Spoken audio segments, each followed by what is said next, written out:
got to look at this file first, and based on what we have and what information you provided so far, and see where you want to take this file.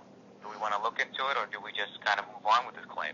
Well, okay, well, here's the thing. I will tell you this, in no uncertain terms. This claim is based on fraud. Your clients produced these damages at that property.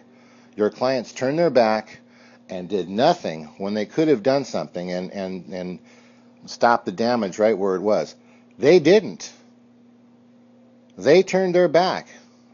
And they allowed this to go on and on and on and on, negligently. Okay? I have over 50 letters. This went on for a period of months. In June, we moved, when it came to July, by the time it was July 23rd, we were only able to go into that property 1, maybe 2 hours at a time before we would get sick and then have to go away for a few days. Okay? Hazmat was there 3 to 4 times. So other people were there, and that was from the off-gassing of the sewage and other things.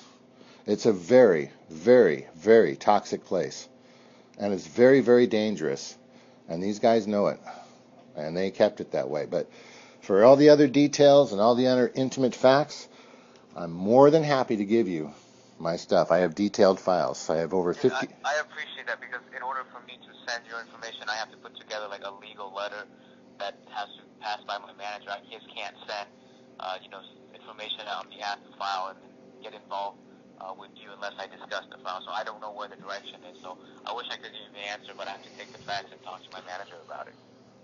Okay, well, at any rate, that was you were looking at a remediation that was done halfway.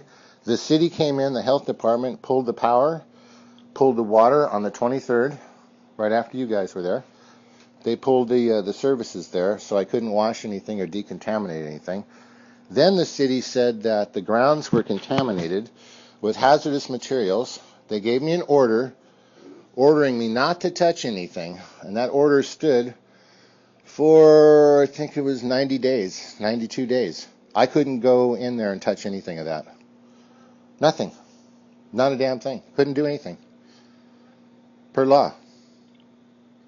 They wouldn't disclose to me what the hazardous material was.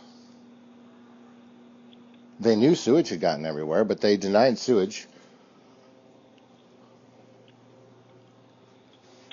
So I have that documentation as well, and you'll find that. Thank you very much for your time. I appreciate your time. I will get in touch with you should we need any additional information. And if you feel that the window is closed, there's nothing I can do about it. If you feel like the what? Well, if you feel that the window is closed, or you feel like I don't have the window to get any information from you, then... No, I was just going to take off, man. It's a figure of speech. I am just... Listen, I've been, for the last 4 months, I've been struggling with aflatosis. Have you heard of that? And mycosis? Do you know what that is? I've heard about it, but I don't know exactly. Okay, well, that's after you get exposed to certain types of deadly fungus, okay?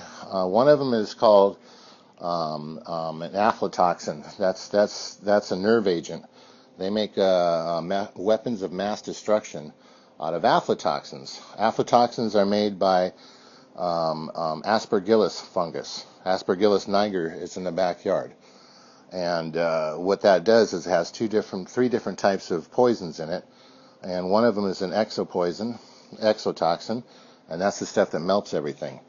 Right now, when an avocado drops and hits that back cement slab, no animal will touch it. It'll sit there for about 2 days. It'll become engrossed with the fungus. This is the aflatoxin-producing fungus. This is a nerve agent. And within 4.5, 5 days, no more longer than 5 days, that avocado is completely decimated. There's nothing left with it. There's no pit. It's just a picture. It looks like a negative on the ground. Tiny little bits of black dust. That's it. Nothing left. I've never seen anything like that in my entire life. And I've been around plants and trees for my whole life. That's what you got going on there. Every bit of wood over there is getting eaten away everything is getting eaten away by this fungus. There's also live E. coli, live staphylococcus, and live MRSA. That's treatment-resistant staph disease that's going across the country. Comes out of sewage and it spreads fast. It's in the entire backyard. I've got lab reports.